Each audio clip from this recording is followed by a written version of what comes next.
Hello English learners, ये book मैंने highly recommend की है। वो जो कि इंग्लिश लर्निंग जर्नी में है और इंग्लिश इंप्रूव करना चाहते हैं। Wings of fire APJ Abdul Kalam ji की ये ऑटो बायोग्राफी पर है और आज डे 46 का मैं वीडियो शूट करने जा रही हूँ। तो आज चैप्टर 4 में 1963 से 1980 के बीच में जो भी विक्रम साराभाई जी ने जो भी भारत में अंतरिक्ष के कार्यक्रम की कैसे शुरुआत की है वो सब इस चैप्टर में डिस्क्राइब किया हुआ है। तो चलिए वीडियो को बहुत केयरफुली देखना और इससे हम बहुत सारे इंग्लिश सेंटेंसेस और एक्सप्रेशन, वोकैबलरी, फ्रेजल वर्ब सीखने वाले हैं और अपनी इंग्लिश को इम्प्रूव करने वाले हैं। तो फ्रेंड्स, यदि चैनल पर नए हैं so please do subscribe my channel and don't forget to hit the bell icon. So let's get started. So friends, chapter की शुरुआत बहुत ही खूबसूरत इंग्लिश एक्सप्रेशन के साथ में हुई है जो कि खलील जिब्रान जी की पंक्तियां हैं और इस पे कहा गया है, bread baked without love is a bitter bread that feeds but half a man's hunger. मतलब कि ऐसी रोटी जो कि बिना प्यार से सेकी गई है या बनाई गई है वो कड़वी होती है, जो कि व्यक्ति को खाना तो खिला देगी लेकिन उसकी भूख को तृप्त नहीं करेगी। उसके हंगर मतलब होता है भूख, उसकी भूख को तृप्त नहीं करेगी, सेटिस्फाइड नहीं करेगी। तो यहाँ पर वो इस बात पर जोर देना चाहते हैं, इस बात पर एम्फेसाइज कर रहे हैं कि कोई भी काम है उसमें सबसे ज़्यादा इम्पॉर्टेंट है कि उस काम को करने का जज्बा, डेडिकेशन और पैशन। तो important of dedication and passion in a one's work, it is very important in the workplace. तो वहाँ पर यदि आपके काम में कोई पैशन नहीं है, डेडिकेशन नहीं है, तो वो लेस सेटिस्फाइंग होगा, इनकम्प्लीट रिजल्ट आएगा। और जो भी व्यक्ति इस चीज़ को रिसीव करेगा वो उस फुल्ली सेटिस्फाइड नहीं होगा और वो उसकी नीड्स जो है वो इनकम्प्लीट होगी और उसका जो है वो उस हंगर जो है वो फुलफ़िल नहीं होगा, लैक क्वालिटी का होगा। इस लाइन की ये पंक्तियाँ हैं, मतलब इसका ये मीनिंग निकल रहा है। तो किसी भी काम के करने के लिए आपको बिल्कुल भी पैशनेट होना पड़ेगा, डेडिकेशन पूरा देना पड़ेगा, तभी वो काम एक अच्छा रिज़ल्ट आपको शो करेगा। तो इस पंक्तियों का, इन लाइंस का इंग्लिश एक्सप्रेशन का ये मीनिंग है। चलिए आगे बढ़। अबुल पकीर जैनुल आबदीन, ये एपीजे अब्दुल कलाम जी का पूरा नाम है, was born in 1931 to a little educated family of boat owner in Rameswaram. Rameswaram के एक छोटे से कम शिक्षित परिवार में जिनके पिता एक नाविक थे, नौका चलाते थे। 1931 में एपीजे अब्दुल कलाम जी का उस परिवार में जन्म हुआ। Wings of fire is a powerful autobiography of courage and believe. और जो विंग्स ऑफ फायर है वो एक बहुत ही जो है सशक्त, पावरफुल ऑटोबायोग्राफी है, आत्मकथा है एपीजे अब्दुल कलाम जी की, जो कि साहस और बिलीव से यानी कि भरोसे से पूरी भरी हुई है। As much an individual journey as the saga of India search for scientific and technological self sufficiency. तो इंडिया के जो साइंटिफिक, वैज्ञानिक और जो भी टेक्नोलॉजी से संबंधित कैसे आत्मनिर्भर बना अपना भारत, उस इंडिविजुअल, उस एका जर्नी की पूरी गाथा है। कैसे आगे हमारा इंडिया बढ़ा साइंटिफिक सर्च और टेक्नोलॉजी में और कैसे आत्मनिर्भर बना, इस बुक में आपको सीखने को मिलेगा। ही बिलीव इन, ये जो एपीजे अब्दुल कलाम जी थे वो इस बात पर भरोसा रखते थे कि we are born with the divine fire in us. हमारे सबके भीतर एक ऐसी एक ज्वलंत आग है, एक जिसे कहते हैं दैविक आग है, दैविक शक्ति है। Our effort should be to give wings to this fire. और हमारा जो भी प्रयास होना चाहिए वो इस आग को एक पंख देना चाहिए, एक उड़ान देना चाहिए। The fire to achieve and the wings of determination helped him to climb the ladder of success. और वो कहते हैं कि ये जो इनके भीतर, जो एपीजे अब्दुल कलाम जी के भीतर जो वो आग थी और जो डिटर्मिनेशन मतलब होता है दृढ़ संकल्प, और जो उनके पंखों में जो दृढ़ संकल्प था उसी से ही वो इस सफलता के सीढ़ियों को वो चढ़ पाए। तो हम सबके अंदर एक डिवाइन पावर है और इस पावर को, उस आग को हमें क्या करना चाहिए, अचीव करने के लिए हमें दृढ़ संकल्प करना चाहिए, जो कि आपको आपकी सक्सेस तक पहुंचाएगा। इस पूरे पैराग्राफ का ये मीनिंग निकल। APJ Abdul Kalam awarded the Padma Bhushan in 1981 and 1990 में उन्हें पद्म जो है विभूषण पुरस्कार मिला और 1997 में ही अवॉर्डेड उन्हें भारत रत्न मिला और 1999 और 2001 में वो साइंटिफिक एडवाइजरी के रूप में उन्होंने गवर्नमेंट ऑफ इंडिया में अपनी सर्विस दी। तो और he serve the nation as a president of India 2002 से 2007। तो 2002 से 2007 तक वो हमारे भारत के राष्ट्रपति के रूप में उन्होंने काम किया।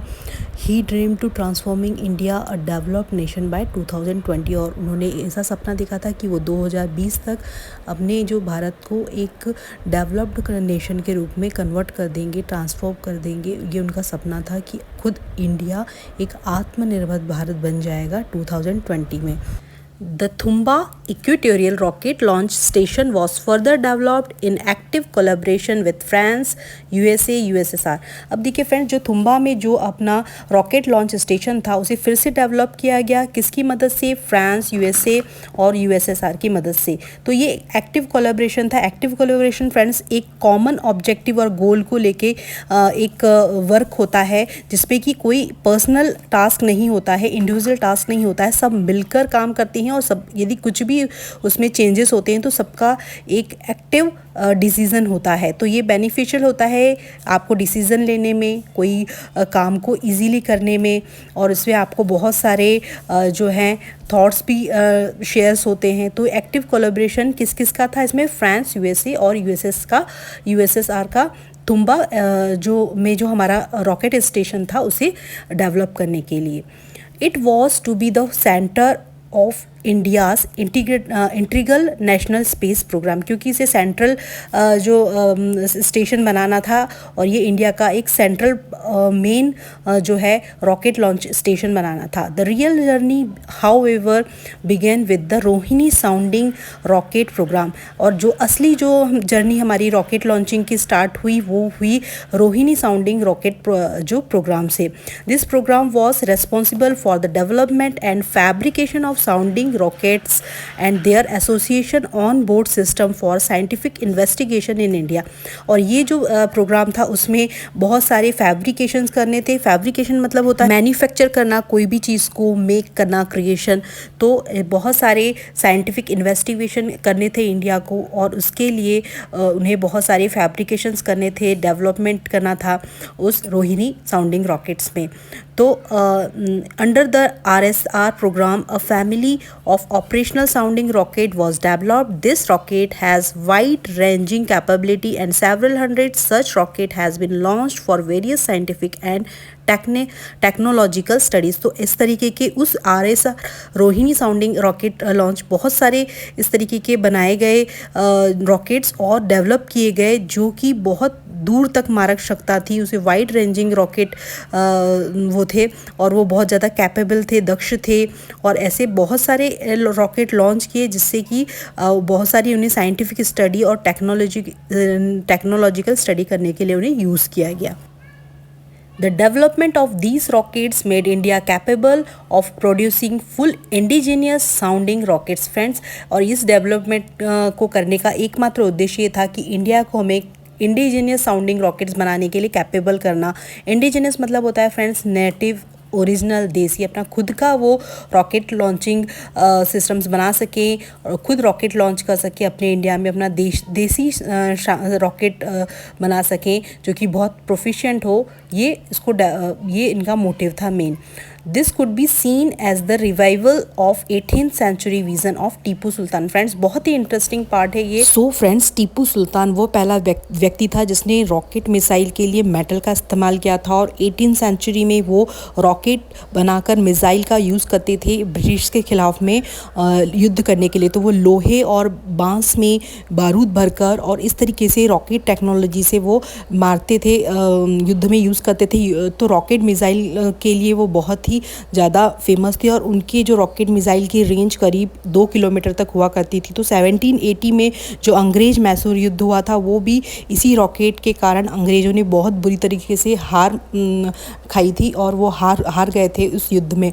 तो फ्रेंड्स, APJ अब्दुल कलाम जी भी बहुत टीपू सुल्तान से काफ़ी प्रभावित थे, क्योंकि जब वो नासा गए तो उन्होंने वहाँ उनकी पेंटिंग देखी, टीपू सुल्तान किस तरीके से युद्ध कर रहे हैं, और नासा में भी म्यूज़ियम में भी उनके वहाँ पर रखा हुआ है टीपू सुल्तान के जो भी एपरेटर्स है वो सारे रखे हुए हैं, क्योंकि जब टीपू सुल्तान हार गए थे तो ब्रिटिशर्स ने उनके 700 रॉकेट्स और सब सिस्टम 900 रॉकेट्स के ऊपर कब्जा कर लिया और उसे वापस इंग्लैंड लेकर उसकी रिवर्स इंजीनियरिंग में उसके रॉकेट टेक्नोलॉजी को सीखा और खुद से ऐसे बनाने की रॉकेट उन्होंने चेष्टा की। तो एपीजे अब्दुल कलाम जी टीपू सुल्तान से काफ़ी प्रभावित थे। टीपू सुल्तान को आधुनिक रॉकेटरी का जनक माना जाता है फ्रेंड्स, और उनके रॉकेट का प्रभाव भी आज भी देखा जाता है। लेकिन भारत की धरती पर रॉकेट तभी वापस आया जब 16 के सेंचुरी में विक्रम साराभाई ने भारत में जो अंतरिक्ष कार्यक्रम शुरू किया। तो इस तरीके से हमारे इंडिया में बहुत ही जो है इंटेलिजेंट लोग थे, लेकिन उस टेक्निक को यूज़ किया बाहर के लोगों ने और उस चीज़ को सीखा, लेकिन हमारे खुद के इंडिया के लोगों ने इस चीज़ को भुला दिया, क्योंकि आफ्टर टीपू सुल्तान की डेथ के बाद में ये चीज़ रॉकेटरी सिस्टम जो है पूरी तरीके से बंद हो गया था। लेकिन विक्रम साराभाई और एपीजे अब्दुल कलाम जी के अथक प्रयासों से हमने आज फिर उस दिशा में एक बहुत अच्छी जीत हासिल कर ली। Rocketry was reborn in India thanks to the technology vision of a late Prime Minister Jawaharlal Nehru and professor Vikram Sarabhai. तो विक्रम साराभाई और प्राइम मिनिस्टर जवाहरलाल नेहरू जी के मदद से फिर से रॉकेटरी जो सिस्टम था वो फिर वापस आया और फिर लोगों ने उसे आगे बढ़ाने की उन्हें आगे बढ़ाने की कोशिश की। Their vision was very clear. If India was a play meaningful role in community of nations, which must be the second to none of the application of advanced technology। और यदि आज इंडिया बहुत आगे है तो वो सिर्फ विक्रम साराभाई जी की मदद से ही है। क्योंकि उनका विज़न था, उनका दृष्टिकोण, दूरदृष्टि बहुत ही ज़्यादा क्लियर थी कि वो जानते थे कि यदि इस टेक्नोलॉजी को हम यूज़ करते हैं तो किस तरीके से इंडिया आगे बढ़ सकता है।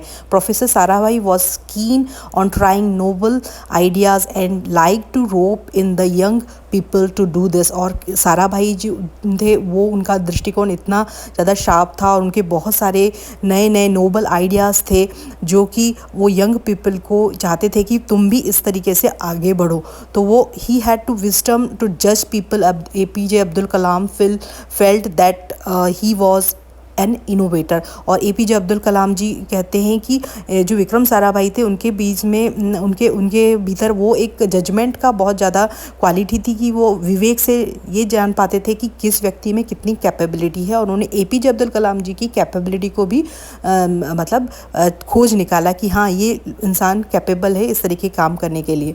तो ISRO was fielded young and inexperienced but energetic and enthusiastic person who had been given the task of shaping the India spirit of self-reliance in the science and technology. This was the example of leadership by trust. Friends, जो इसरो में जो भी young scientist थे उनके पास में अनुभव नहीं था, लेकिन वो बहुत ही ज़्यादा एनर्जेटिक थे। उनके बाद में उनके पास में बहुत उत्साह था और इस बात को और उन्हें जो भी टास्क दिया जाता था काम करने के लिए वो इंडिया को कैपेबल बनाना चाहते थे, आत्मनिर्भर बनाना चाहते थे साइंस और टेक्नोलॉजी में। और ये ट्रस्ट, इस विश्वास के साथ में किसने लीडरशिप किया? विक्रम साराभाई ने उनके ऊपर भरोसा किया और हमारी जो रॉकेट टेक्नोलॉजी को आगे बढ़ाया। तो ये विक्रम साराभाई का वहाँ पर बहुत बड़ा योगदान है हमारे मिसाइल और rocketry launching programme. Professor Sarabhai assigned to Kalam the task of providing interface support to payload scientist। अब साराभाई जी ने कलाम जी को असाइन किया इस सब काम को सपोर्ट करने के लिए पेलोड साइंटिस्ट को। Almost all physical laboratories in India were involve in the sounding rocket programme, each having its own mission. सभी का अपना अलग अलग मिशन था, सभी को टास्क दे दिए गए। Its own objective and own payload, खुद को अपना एक एम लेकर काम करना था और अपना पेलोड बनाना था। It was his presence that would fill them with enthusiasm. और उनके जो साराभाई के प्रेजेंस से ही लोगों में उत्साह आ जाता था। तो they wanted to show something new in the professor Sarabhai, और वो प्रोफेसर साराभाई को कुछ नया करके दिखाने वाले थे। Professor Sarabhai believe in an open and free exchange of view. He felt that without collective understanding of problem effective leadership was impossible in a team. तो वो कहते थे कि जब तक लोग अपने अपने अलग अलग ओपिनियन नहीं देते हैं, व्यूज़ नहीं देते हैं, तो कलेक्टिव जो है लीडरशिप करना बिल्कुल भी पॉसिबल ही नहीं है। जब 5 लोगों के हम व्यूज़ लेंगे, उससे हम एक नई चीज़ बनाने की कोशिश कर सकते हैं। तो वो फ्री एक्सचेंज ऑफ व्यू को बहुत पसंद करते थे कि सब अपनी अपनी राय रखें और इस क्षेत्र में हम कैसे आगे बढ़ेंगे, सब मिलकर बढ़ेंगे। तो ये उनकी बहुत बड़ी लीडरशिप की खासियत थी कि वो अपने केवल व्यू के ऊपर भरोसा नहीं करते थे, वो सबके व्यूज़ को लेते थे। Professor Sarabhai took a series of decisions that were to become the life mission of many scientists in India। तो वो he wanted to create new frontiers in the field of science and technology in India। he made own payload। Friends, वो अलग अलग चाहते थे कि आगे आकर अलग अलग यंग पीपल आएँ और फिर साइंस और टेक्नोलॉजी में आगे बढ़े इस फील्ड में, और वो अपना खुद का पेलोड बनाना चाहते थे।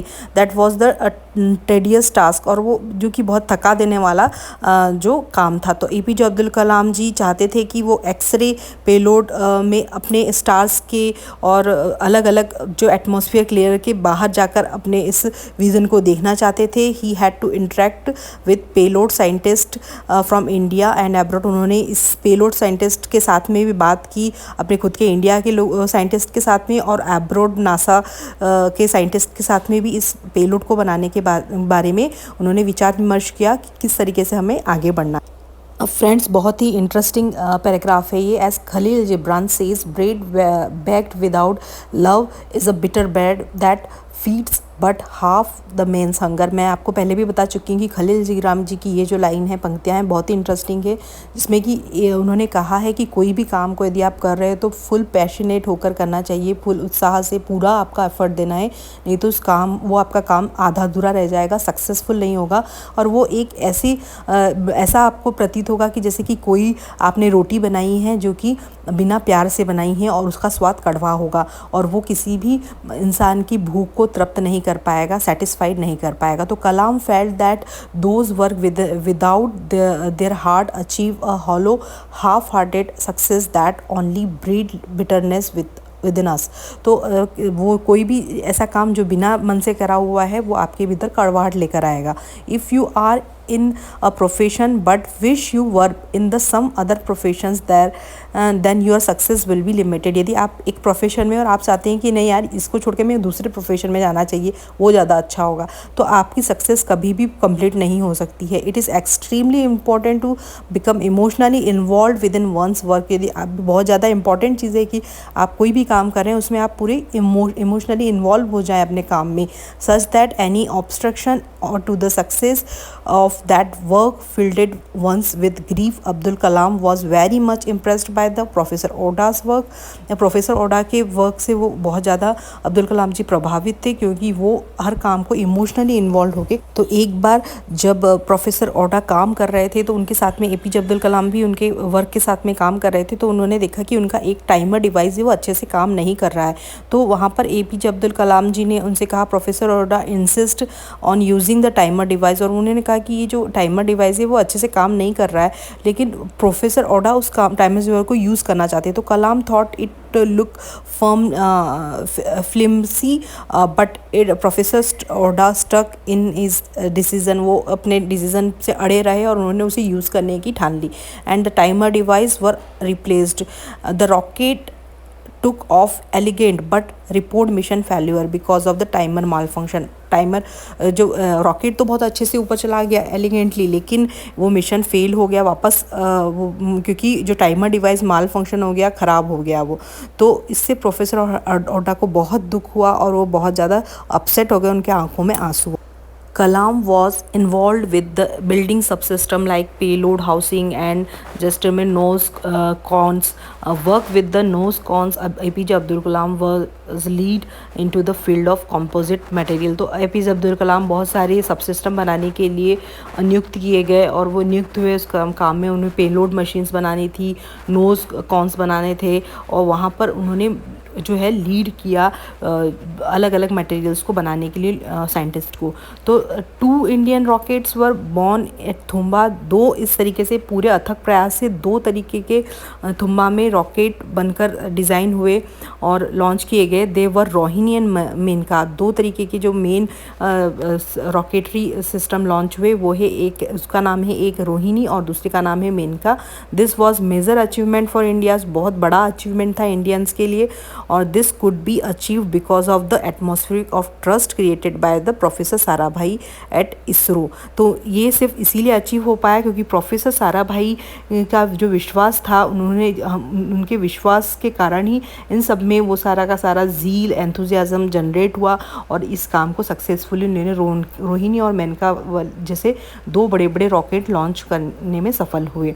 तो Rohini 75 rocket was launch from TERLS on 20 नवंबर 1967। और इस तरीके से 1967 को रोहिणी 75 रॉकेट जो लॉन्च हुआ था। तो इस तरीके से अपना इंडिया जो है वो रॉकेट लॉन्चिंग प्रोग्राम में इस तरीके से सक्सेसफुल हुआ। फ्रेंड्स, ये सिर्फ एक व्यक्ति का काम नहीं है, it was the team work. ये एक टीम वर्क था और जो कि प्रोफेसर साराभाई के गाइडेंस से और APJ अब्दुल कलाम की टीम वर्क के अथक प्रयासों से संभव हो चुका। तो फ्रेंड्स, ये मैंने इन शॉर्ट में चैप्टर्स को कवर किया है जिसमें कि बहुत सारे चैप्टर्स हैं, उन्हें उसमें कैसे रॉकेटली सिस्टम लॉन्च हुआ हमारे इंडिया में, उसको एक इन शॉर्ट में मैंने आपको यहाँ 20 से 25 मिनट्स के अंदर समझा दिया है। अब नेक्स्ट पैराग्राफ में लूँगी नेक्स्ट वीडियो में। और फ्रेंड्स, प्लीज़ आप जो भी इसमें से इंपॉर्टेंट वोकैबुलरी पढ़ रहे हैं उन्हें ज़रूर यूज़ करें। इसे बार बार इस पैराग्राफ को रीड करें जिससे कि आपके जो फ्लुएंसी बहुत अच्छे से हो पाए। और आप जब बुक रीडिंग करते हैं तो आप ज़्यादा के ज़्यादा और मोर जो है प्रोफिशिएंट साउंड होते हैं, तो इसे इन सेंटेंसेस को बार बार पढ़ने की कोशिश करें और अपनी डे टू डे लाइफ में यूज़ करें। फ्रेंड्स, मैं इस बुक को कंप्लीट करना चाहती हूँ, आपका सपोर्ट और प्यार चाहिए, इसलिए ज़्यादा से ज़्यादा शेयर करें, चैनल को सब्सक्राइब करें।